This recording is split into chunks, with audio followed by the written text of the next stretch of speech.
his inspection with a real renewed sense of urgency and took his man out in the second round. In the round of 32, he stopped his opponent in 22 seconds with a left hook to the body. So this, a contest between two outstanding boxers who possess dynamite in their gloves. And the man in blue, Ихтияр Nishanov, has yet to hear the final bell here at Dubai 2025. Vasilia Chebotarii, undefeated professional, with a 19-0 record. Having made his debut 6 years ago, his most recent outing in the pro ranks was in June of this year. Looking for the counter left-handed Chebotarii. And oftentimes, when knockout punches face one another, the fireworks that are often anticipated and expected by the fans and the promoters, well, the contest can be... Обан жана Каспий Кейзет. Жаңы уникалдуу сервис. Эми Мой О аркылуу Каспий Кейзетке телефон номер боюнча акча которсо болот. Көз ачып жумгуча комиссиясыз пайдалуу курс менен. Ошондой эле Мой О аркылуу Каспий QR менен төлө. Оңой жана тез. Ал эми казакстандыктар Каспий Кейзет аркылуу эл QR менен Кыргызстандан төлөй алышат. Болгону Мой О же Каспий Кейзет гана керек. Барына ыңгайлуу, үйдөгүдөй. Мой О Кыргызстандын бардык операторлорунун абоненттери үчүн. Rather subdued because each man is wary of the fight-ending power that the other boxer possesses. What will ensue here, because looking to get onto the front foot is Nishanov, fresh from competing at the World Championships in Liverpool earlier this summer. Lost in the third preliminary round. As for Chebotarii, in addition to his perfect professional ledger, he's a European Championship bronze medalist from the event in Belgrade last year. And at the age group edition in Budva in 2023, the under-22 championships, he came away with gold at 71 kilograms. Third consecutive appearance at a World Championships here, as each man going in search of backhands. Nice right uppercut turned underneath. Oh, and then heavy hooks being slung in by Nishanov. Nice movement out of the corner by Chebotarii.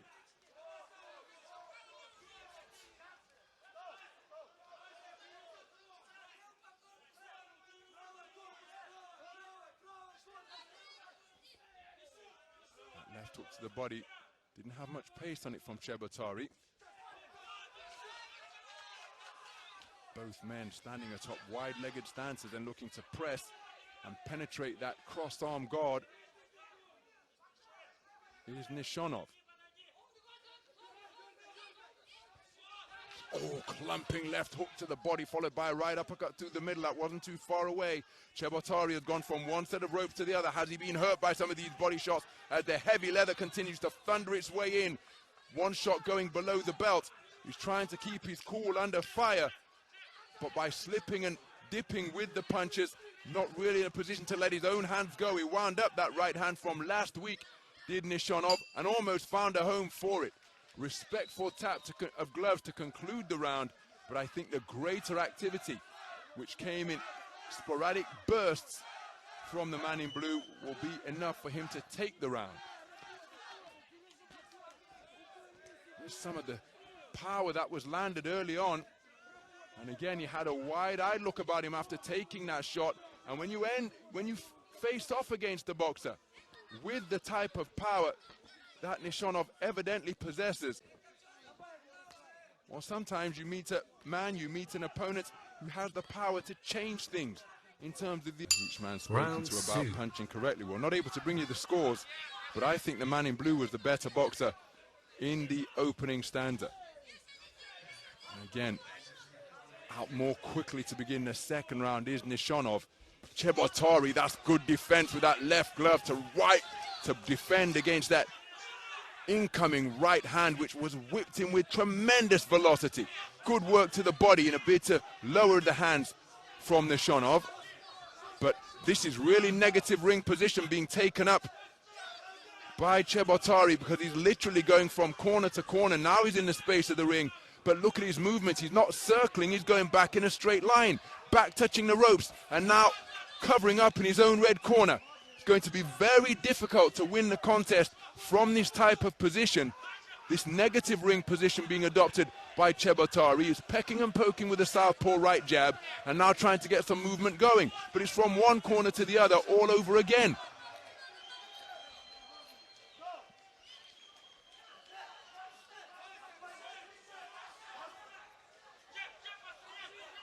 And now he's retreated to the blue corner. Power driving right cross launched by Nishonov.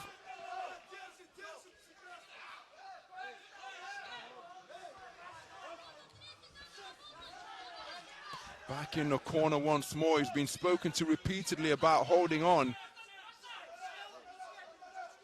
And I think that's the final talking to from the referee, Mr. Wilfredo Vasquez, as marauding forwards once again and hooking to the body before looking for the overhand right, and then a chin checker of a right hand from Nishonov. He got tangled up in the rope, such was his momentum. Chebotarii trying to take advantage. He gets clipped during the course of an attempted exchange, but he's throwing don't hit me punches right now. Here's Chebotarii, pinned on the ropes once again, trying to employ the Philly shell and tuck his chin behind his shoulder and slip and dip away from the punches. But they're proving rather porous. So he's got to do something differently for my money here. He's celebrating the pot shot successes that he's having, trying to play back foot counter puncher. But I just don't think enough counters are being launched by Chebotarii.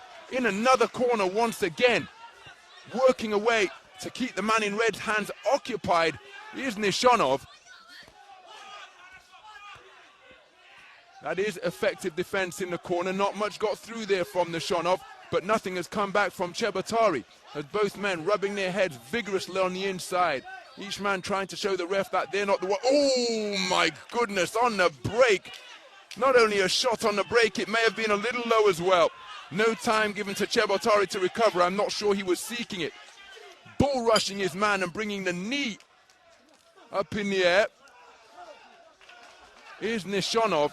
Now again, we weren't able to bring you the scores from the first round. I thought the man in blue did enough to win it. And even though there was effective defense from out of the corners, I just think the negative positioning that is taken up and the paucity of point scoring punches make it very difficult to give that round to the man in red.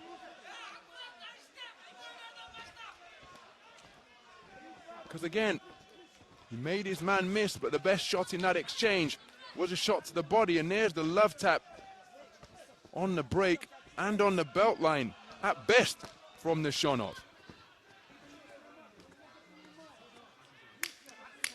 Seconds out.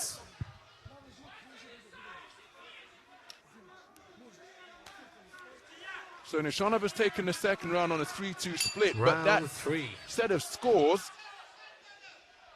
suggests that the first round was taken by Chebotarii, which I do find surprising.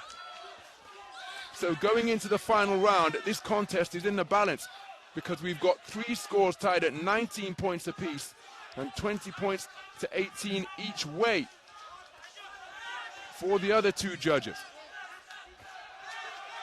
Effective defense on the ropes, but I'm not sure these pot shot singles in the face of these heavy shots that are occasionally getting through are going to be enough for Chebotarii, but he's right in the contest because much to my surprise, the first round is he lands with a good check right hand as he spun off the line. I'm rather surprised that Chebotarii was given the opening round when he was buzzed by a shot early on. And the effective aggressor, because of course aggression is one thing, for it to be part of the scoring criteria, it has to be effective aggression. Point scoring punches, ring generalship and defense, the other components or principles of scoring a round.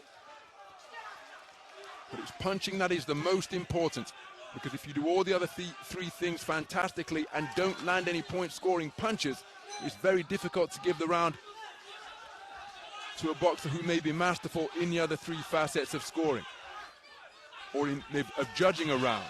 But you see, he's trying to peck and poke his way to a win here.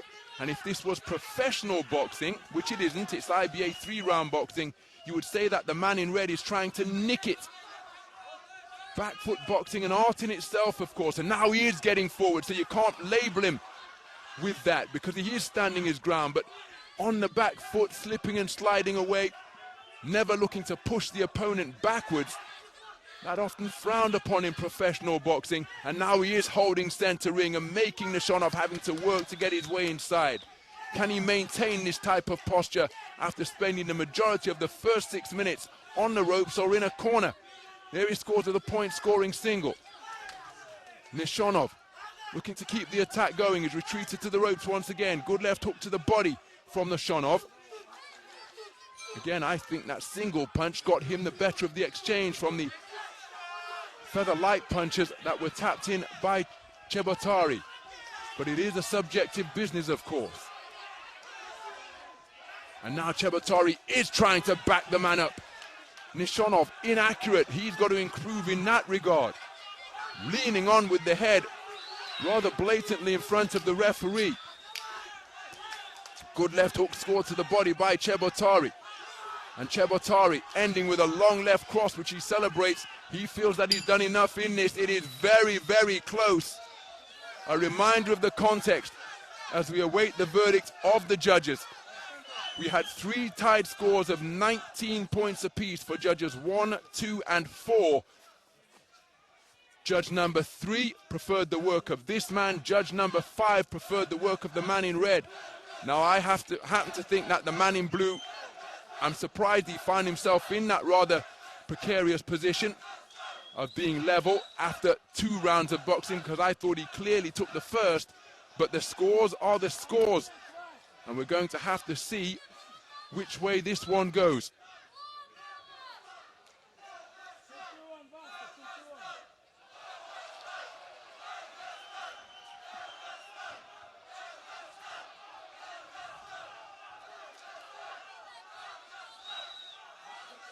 Well, the scores have taken a while to evaluate. And again, nobody produced a 10-8 round. It's likely to go to bout review. Which way is this one going to go? Ladies and gentlemen, on ring B, your winner by split decision. In the blue corner from Kyrgyzstan. And it is Nishonov. Nishonov. Jubilant celebrations abound in that blue corner and in the boxing ring, because Ихтияр Nishanov, a 4-3 split decision winner at the conclusion of a contest that went to bout review. And there is absolute ecstasy in the camp of everyone connected